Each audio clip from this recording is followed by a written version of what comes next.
Hello, मैं हूं doctor CB Yadav.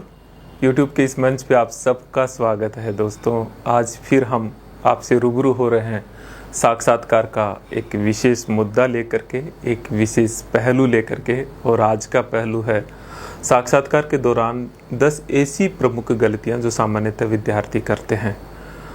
गलतियों के साथ साथ उनका सॉल्यूशन क्या हो सकता है, इस पे हम चर्चा करेंगे। मेरी एक रिक्वेस्ट ज़रूर है कि आप वीडियो की स्पीड ना बढ़ाइए, क्योंकि ये बहुत मेहनत के उपरांत ये सारे कंटेंट तैयार होते हैं। और ये जब तक आप आत्मसात नहीं करेंगे तब तक कोई फ़ायदा भी नहीं होता है। इसलिए जब समय हो तो बिल्कुल इत्मीनान हो के सुनिएगा।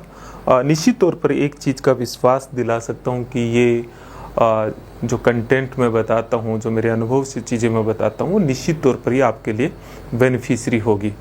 मैं ऐसा नहीं कह रहा कि मैं कोई बहुत बड़ा विशेषज्ञ हूँ, या इस भाव से मैं आपसे चर्चा भी नहीं कर रहा हूँ। इतना ज़रूर है कि पिछले 4 सालों से इंटरव्यू प्रोग्राम से काम किया है। बहुत सारे विद्यार्थियों से रूबरू होता हूँ। लगभग 4 साल में तो ये संख्या 1200-1500 के आसपास हो गई होगी। पिछले 6 महीने में लगभग 700 स्टूडेंट से रूबरू हुआ हूँ, स्पेशली असिस्टेंट प्रोफेसर और सिविल सर्विसेज के इंटरव्यू प्रोग्राम में। हमारे बहुत सारे एक्सपर्ट आते हैं, मेरा खुद के इंटरव्यू के अपने अनुभव है, तो उन सबको मिला करके जो मैं कुछ सोचता हूँ, और उनके बहुत सारे जो मैंने खुद अपने सेल्फ पे काम किया, पिछले वीडियोज़ को आप देखिएगा, तो उसके आधार पे 10 ऐसे पहलुओं को मैंने तलाशा है और उन्हें मैंने नोट भी किया है। कुछ मिस्टेक्स हो गई है, टेक्नोलॉजी का यूज़ लेते हैं, शुरुआती दौर है, सीखता रहता हूँ, कोई विशेष टेक्निकल सपोर्ट नहीं है, ये मैं आपसे थोड़ा क्लियर भी करता हूँ। खुद का खुद ही मेरे अपने रूम के भीतर ये बना के आपको प्रेषित करता हूँ। तो मैं अब समय नहीं लेते हुए आपसे इन 10 पहलुओं पे, 10 पॉइंट्स पे मैं चर्चा करूँगा कि क्या क्या चीज़ें हैं जो मैंने ऑब्ज़र्व की है। तो उसमें सबसे नंबर 1 पे अगर मैं रखूं कि सबसे बड़ी गलती क्या करते हैं, तो नंबर 1 पे जो चीज़ है वो है कि आपके जो आंसर है वो आंसर अनक्लियर्ड आंसर होते हैं, वो अनस्ट्रक्चर्ड आंसर होते हैं। इसका मीनिंग ये होता है कि आप आंसर देता है इंटरव्यू में जो विद्यार्थी, वो उसका एक क्लियर सेंस नहीं निकलता। कई बार कभी कभी बैकग्राउंड बहुत लंबा बना देते हैं, कभी कभी जो ओपिनियन देते हैं वो दोनों तरफ झूलते रहते हैं, उनकी एक क्लियरिटी नहीं रहती है। और कभी कभी तो ऐसा लगता है कि क्वेश्चन क्या पूछा है और आंसर किसी और जगह जा रहा है, और ये सिचुएशन 90% होती है, बहुत बड़ी सिचुएशन है। तो ये अगर स्थिति है तो ये सबसे बड़ा मैं मानता हूँ कि इंटरव्यू का आपका लूप होल्स होता है। तो ये तो मिस्टेक्स कम से कम ना हो। और अगर आप केवल, मैं ये कह रहा हूँ, 10 को छोड़िएगा मित्रों, केवल इस एक चीज़ को अगर आप इम्प्रूव कर लो तो आपके इंटरव्यू की परफॉर्मेंस में कई गुना वृद्धि हो जाएगी। लेकिन बात तो वही है ना कि ये इम्प्रूव कैसे हो। तो देखिए, इसके लिए कई सॉल्यूशन है जो मैंने पिछले कई वीडियोज़ में बताए भी हैं। ये जो आंसर जो है वो सही आंसर क्यों नहीं दिया जा रहा, उसके 2 वजह है।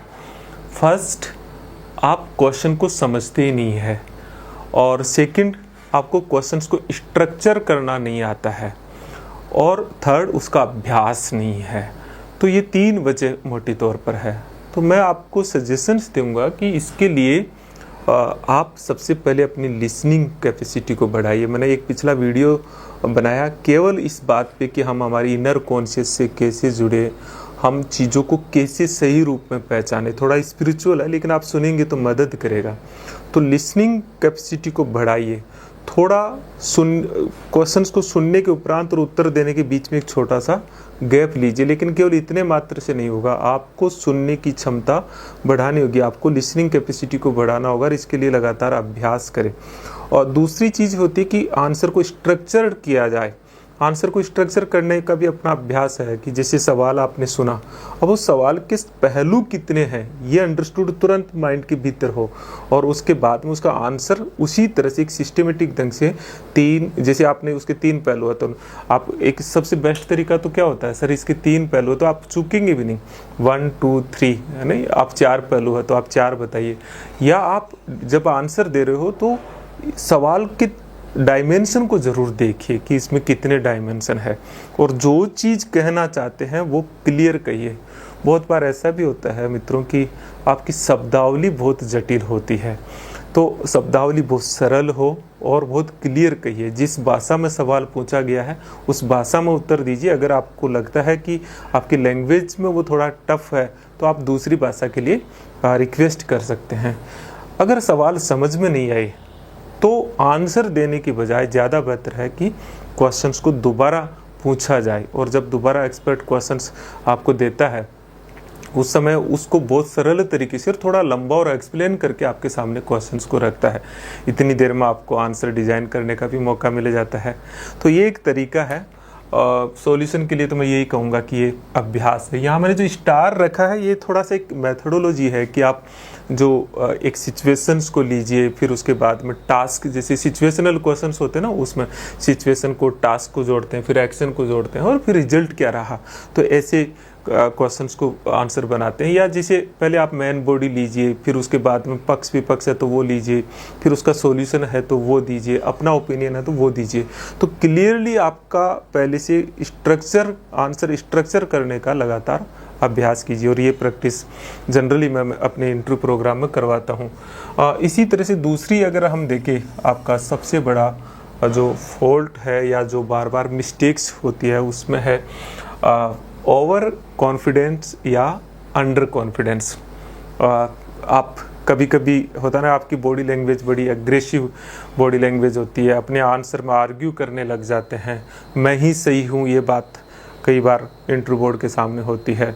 आंसर देने में उतावलापन होता है। कभी कभी ऐसा होता है कि आपको जो एरिया से सवाल पूछा और जो आपको बहुत अच्छा तैयार है तो वहाँ आप फटाफट तेज़ी से स्पीड से बोलने लग जाते हैं, नहीं आता तो बिल्कुल स्लो बोलने लग जाते हैं।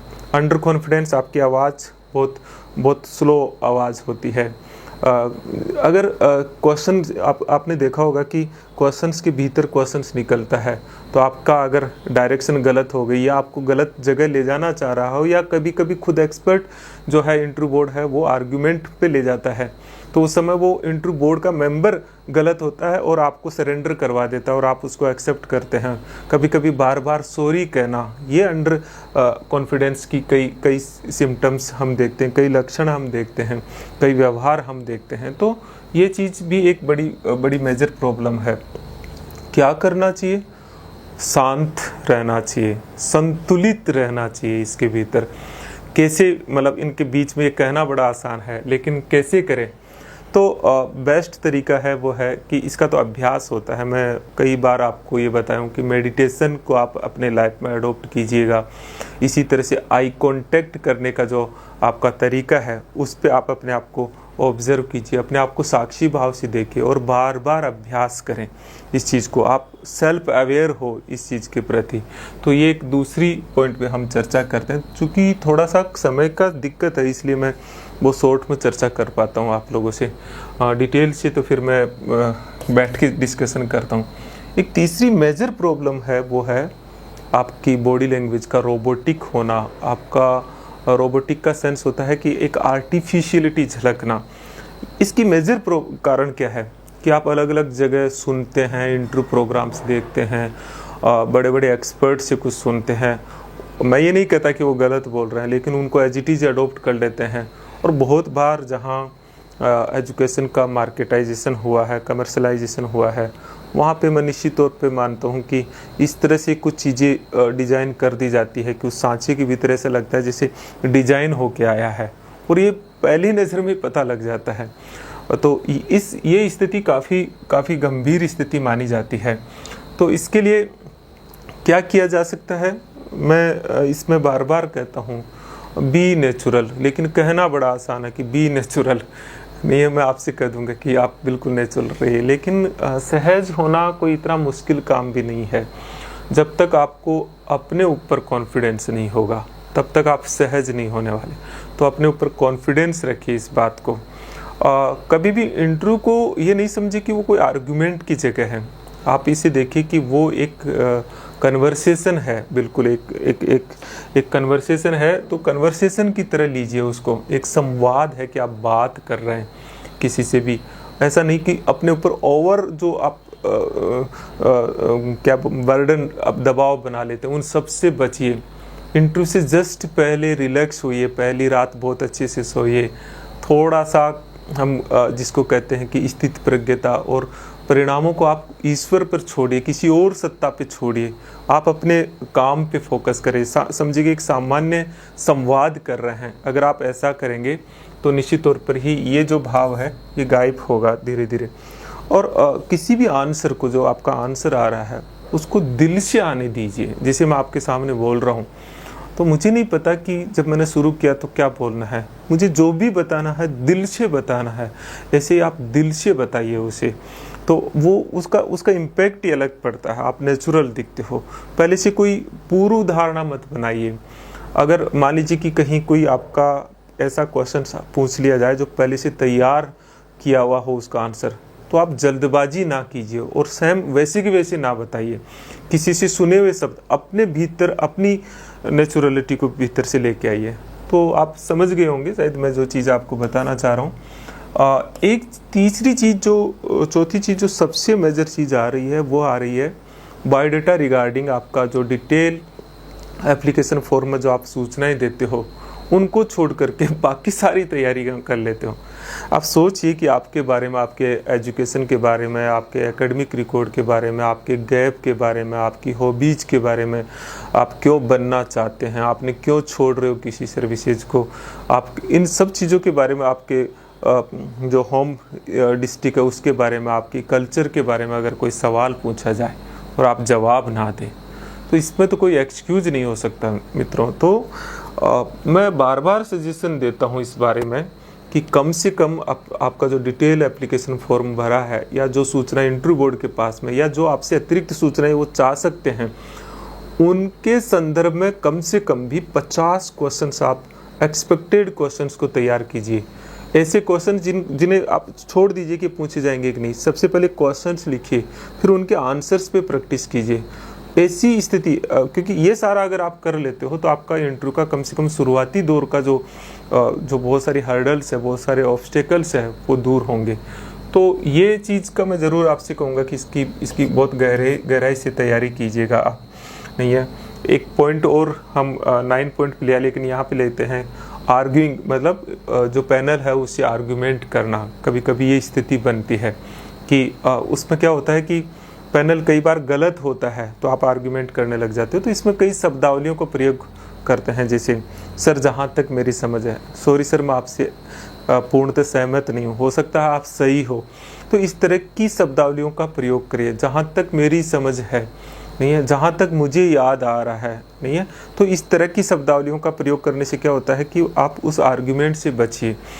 तो ऐसा नहीं है कि पूरा गिव अप कर दीजिए। तो ये भी एक है कि आप इसके भीतर भी देखें। हाँ, ये एक पॉइंट है जिस पे हम अलग से काफ़ी चर्चा कर चुके हैं, वो है आपकी बॉडी लैंग्वेज का। तो ये जो बॉडी लैंग्वेज का सवाल है, ये सभी के भीतर हम देखते हैं तो खूब सीख लेते हो आप, उसके पश्चात भी इसमें दिक्कत है और ये नेचुरल होता है। कई बार सीधे नहीं बैठते, सीधे नहीं बैठने की तो बहुत ज़्यादा प्रॉब्लम, आगे झुक के ज़्यादा बैठ जाते हैं, या पीछे उसके कुर्सी के उधर ज़्यादा ऐसा हो जाते हैं, या फिर आपके जो बॉडी मूवमेंट है अननेसेसरी बॉडी मूवमेंट होते हैं, आपके प्रॉपर आई कांटेक्ट नहीं होना, ये तो बहुत major problem, generally common problems होती है। तो आप सारी चीज़ों को सीखते हो। आपकी जो एंट्री है उस एंट्री में बिल्कुल लूजपना होना, या बहुत तन के स्ट्रेंथ होना कि जैसे आप फौजी की तरह आए हो, तो ये सब चीज़ें नहीं हो। एक नेचुरल, एक अच्छी बॉडी लैंग्वेज जो इंटरव्यू के लिए ज़रूरी है, जिस पे हम अलग से चर्चाएं कर चुके हैं, वैसे हमारे एक्सपर्ट कर चुके हैं, मैं भी इस पर एक दिन अलग से डेमो दे के आपको बताता हूँ। तो बहुत ही उसमें विनम्रता हो, सहज भाव हो, सीधे बैठे, मेरे पास अभी है नहीं बिल्कुल जैसे, लेकिन ये पोजीशन हो, आई कांटेक्ट, जो क्वेश्चन पूछ रहा है उसको पूछते समय उसी की तरफ आई कांटेक्ट रखें, आंसर देते समय भी ज़्यादा उन्हीं की तरफ रखें, लेकिन बाद में सबको इन्वॉल्व भी कीजिएगा। हल्की स्माइलिंग होनी चाहिए, अननेसेसरी मूवमेंट नहीं हो। हाथों के मूवमेंट को लेके आप बहुत कुछ पूछते रहते हो, हाथों का मूवमेंट कई जहाँ सुन लेते हैं स्टूडेंट वही करना शुरू कर देते हैं। बिल्कुल हाथों का मूवमेंट नहीं होना भी गलत है, थोड़ा नेचुरल। अलग अलग जगह अलग अलग है, टीचिंग प्रोफेशन में है थोड़ा असिस्टेंट प्रोफेसर में थोड़ा सा इसको ज़्यादा रिलैक्सेशन है। अगर आप सिविल सर्विसेज का इंटरव्यू दे रहे हैं तो हम थोड़ा सा इसे कम मानते हैं कि आप कम कीजिएगा। लेकिन बिल्कुल ऐसे बिल्कुल जो सोच लिया उसको ले जाके वहाँ लेके जा रही हैं। देखिए, मैं फिर उस बात को दोहरा रहा हूँ, ये एक संवाद है, एक कन्वर्सेशन है, इस रूप में आप लीजिएगा इसे। तो लेकिन इतना भी इनफॉर्मल ना हो जाइए कि आपके हाथों के मूवमेंट ही सब चीज़ें चल रहे हैं। कहते हैं कि जब आप अपने शब्दों में आपकी जान नहीं होती है तब आप अतिरिक्त मूवमेंट करते हैं। अब कभी कभी देखा करो, टीचर्स के भी ऐसे ही होते हैं जिनके भीतर जान होती है, वो बहुत धीरे और सहजता से उनके मूवमेंट्स आते हैं। इसी तरह से आप देखेंगे कि हाँ, ये भी एक बहुत महत्वपूर्ण पॉइंट है, वो है आपका जो करंट इश्यूज है या करंट मुद्दा है उस पे कमांड नहीं होना। और कभी कभी तो ये पूछते ही हैं सामान्यतः कि बताइए आज के न्यूज़पेपर में क्या थी, पिछले 3 दिन के घटनाक्रम क्या थे, पिछले 1 महीने में आपके सब्जेक्ट से आपके मुद्दे से रिलेटेड आपका इंटरव्यू है उससे रिलेटेड प्रमुख घटनाएं क्या है। और इसमें एक्सक्यूज करना या सॉरी कहना, मुझे लगता है कि फिर उसका कोई सॉरी नहीं है, मतलब वो माफ़ी योग्य नहीं होता है। जो एक इंटरव्यू देने वाला अपने वातावरण के प्रति अवेयर नहीं हो, अपने सब्जेक्ट या अपने सर्विसेज से रिलेटेड मुद्दों के प्रति अवेयर नहीं हो, तो फिर बहुत गंभीर मामला है। तो आप न्यूज़पेपर पढ़िए, मैगजीन पढ़िए उससे रिलेटेड। अगर आप असिस्टेंट प्रोफेसर का इंटरव्यू दे रहे हैं तो जर्नल्स पढ़िए। लेकिन करंट मुद्दे आप जैसे आप 2 तरह से है, एक तो इश्यूज तो आप लिस्ट बना सकते हैं स्पेशली सिविल सर्विसेज वाले, या अपने विषय से संबंधित इश्यूज को लिस्ट बना सकते हैं। लेकिन जिस समय आप इंटरव्यू देने जा रहे हैं उस समय 5 पॉइंटों को आप तैयार रखिए कि इसके संबंध में क्वेश्चन पूछिए तो मुझे क्या बोलना है। उसमें 2 तरह से आप तैयारी कीजिए। एक, चूँकि अखबारों में सिर्फ वो न्यूज़ होती है तो आप थोड़ा इंटरनेट का सहारा लीजिए, कुछ और AI का सहारा लीजिए, बैकग्राउंड जानिए। और दूसरा, उस पर आपका ओपिनियन क्या है, क्योंकि ये अकस्मात जब आप वहाँ प्रेजेंट करते हो तो फिर वहाँ दिक्कत है। तो 2 चीज़ें आप तैयार कीजिए, कोई 5 पॉइंट, कोई 5 प्रमुख घटनाक्रमों को लेते हुए वो देखिए। घटनाक्रमों का चयन भी ऐसे करना चाहिए जो आपसे इंटरव्यू से रिलेटेड हो। जैसे सिविल सर्विसेज से रिलेटेड है तो फिर आप वैसे देखिए, लेकिन अगर आप किसी विषय का दे रहे हैं तो फिर आपको उस विषय से रिलेटेड चीज़ों को देखना चाहिएगा।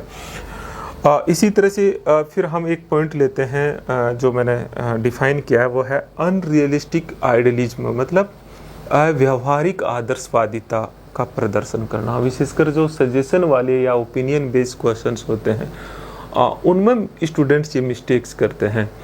तो वो ऐसे सॉल्यूशन बताते हैं या इस तरह का ओपिनियन बताते हैं जो अति आदर्शवाद हो, और वो कहीं से सुनते और लगता है कि खुश हो जाएंगे इससे। देखिए, व्यावहारिकता होना जरूरी है। करप्शन की वजह क्या है और उसके आप कारण ऐसे अनरियलिस्टिक कारण बता दो जो पॉसिबल ही नहीं है, तो आप उनमें बिल्कुल मिडिल पथ की, थोड़ा व्यावहारिक थोड़ा आदर्शवाद आप बताइए कि इसके बहुत सारे डायमेंशन है, जिसमें हम एक तरफ हमारे जो है कानून को सख्त करें, थोड़ा उसमें ई गवर्नेंस लेके आएँ, लेकिन साथ साथ ही हमारे एजुकेशन और सोशल वैल्यूज में भी बदलाव के प्रयास करने चाहिए। तो इस तरह की चीज़ों को कहें, लेकिन हम सिर्फ यही कहें कि जब तक सोशल वैल्यूज नहीं बदलेगी तब तक प्रॉब्लम ख़त्म नहीं होगी, क्योंकि करप्शन तो एक सामाजिक समस्या है।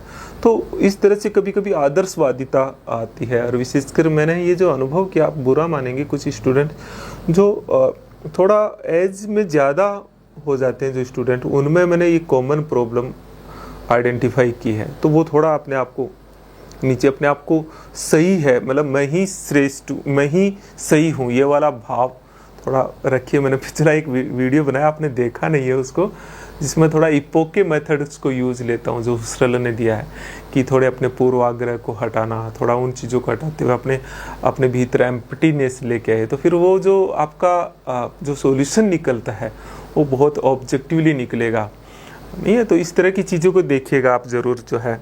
इसी तरह से एक और पॉइंट जो 9th नंबर पे है वो है कि इथिकल क्वेश्चंस जो आपके या सिचुएशनल क्वेश्चंस होते हैं उनमें ब्लंडर होता है।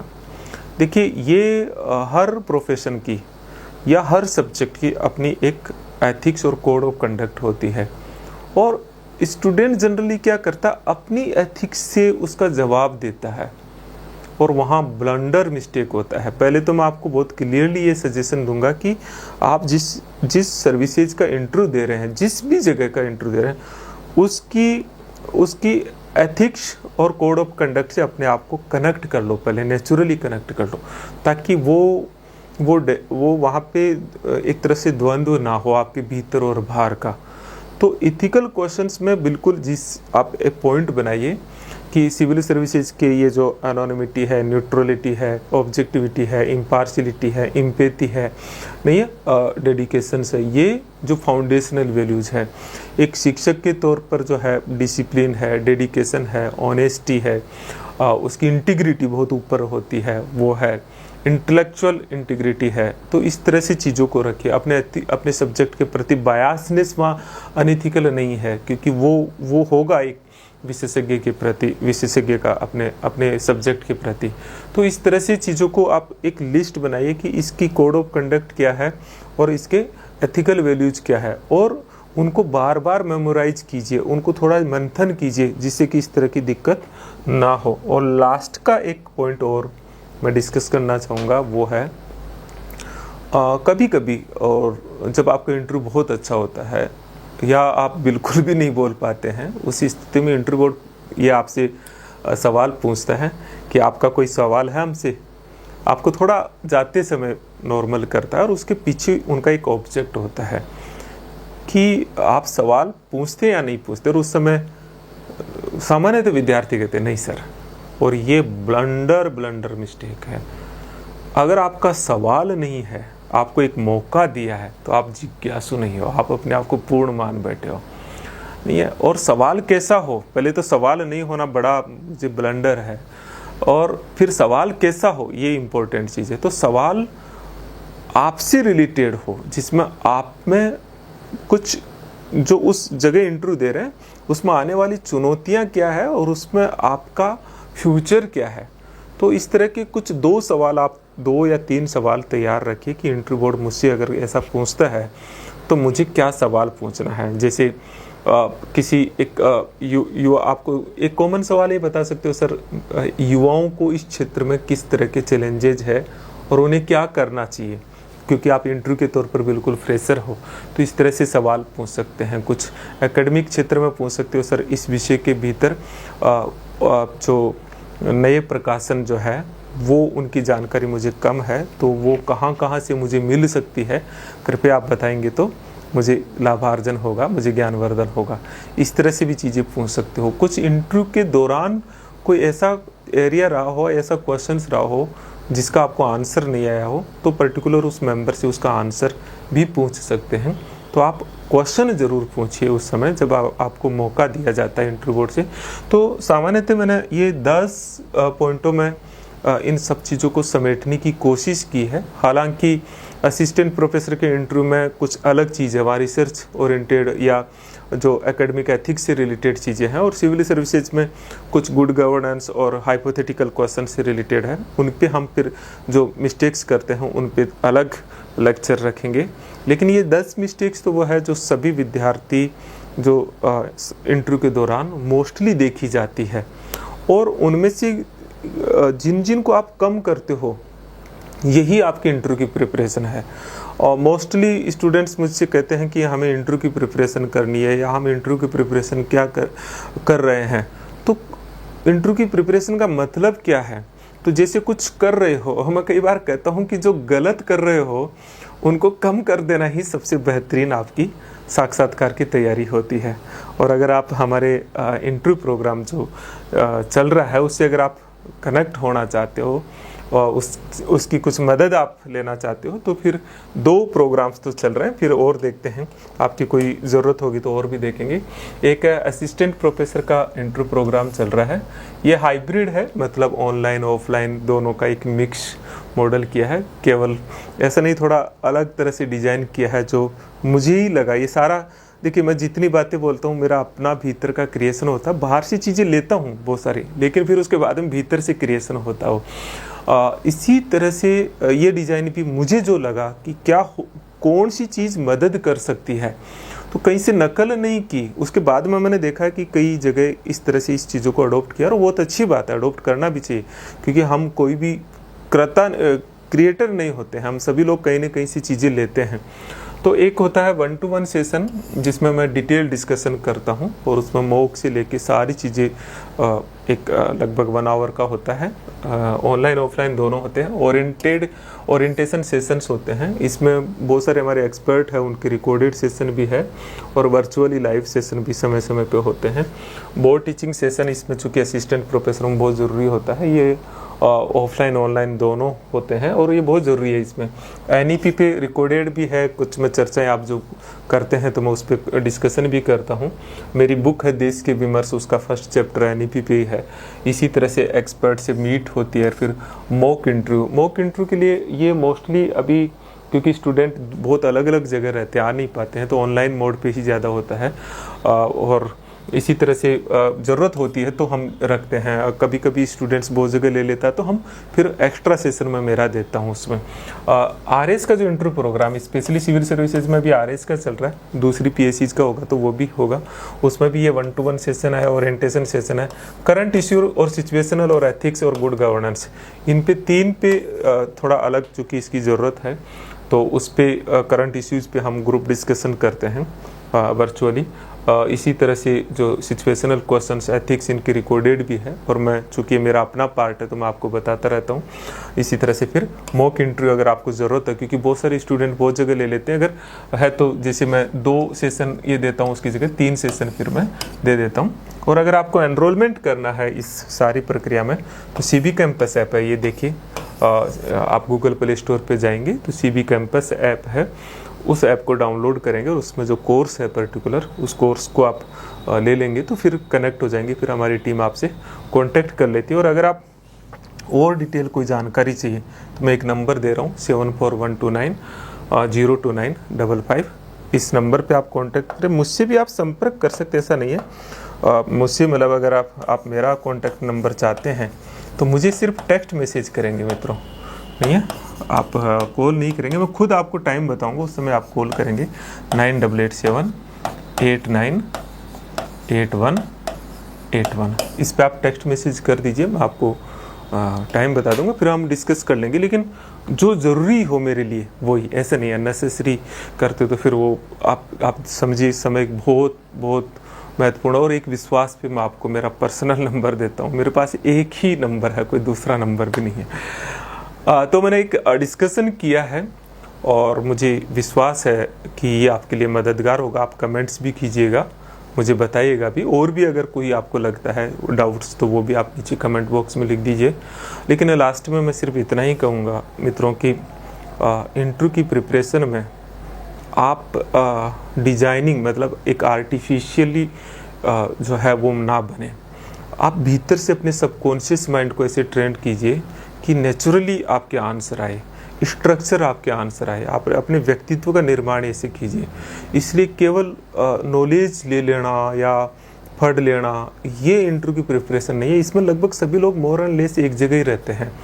जो इम्पोर्टेंट पार्ट है वो है आंसर को स्ट्रक्चर करना, बहुत ही ऑनेस्टी के साथ आंसर रखना, भीतर से आंसर आना, एक स्टेबल जो है बॉडी लैंग्वेज, एक स्टेबल पर्सनालिटी, एक ऐसी पर्सनालिटी जिसको देखते ही ऐसे लगे वाह इसी की तो हमें तलाश थी। और ये डेवलप होता है दृढ़ इच्छा शक्ति से और अभ्यास से, और बार बार इस तरह से ऑब्जर्व करने से। तो इन सब चीज़ों से धीरे धीरे, क्योंकि ये एकदम से नहीं होगा, आप एकदम से कोशिश भी ना करें, सतत प्रक्रिया के माध्यम से ये विकसित होता है। आप लगे रहिए, करते रहिए, करत करत अभ्यास के जड़मति हो सुजान आपने सुना होगा। तो निश्चित तौर पर आप एक रुचि लेकर के इस चीज़ को करिए। आप पक्के तौर पर अपनी गलतियों को कम करेंगे और एक बेहतरीन इंटरव्यू दे करके अच्छे मार्क्स लाएंगे, सफल होंगे। मेरी इन्हीं शुभकामनाओं के साथ आज का इस संवाद को यहीं ख़त्म करते हैं। नमस्कार दोस्तों।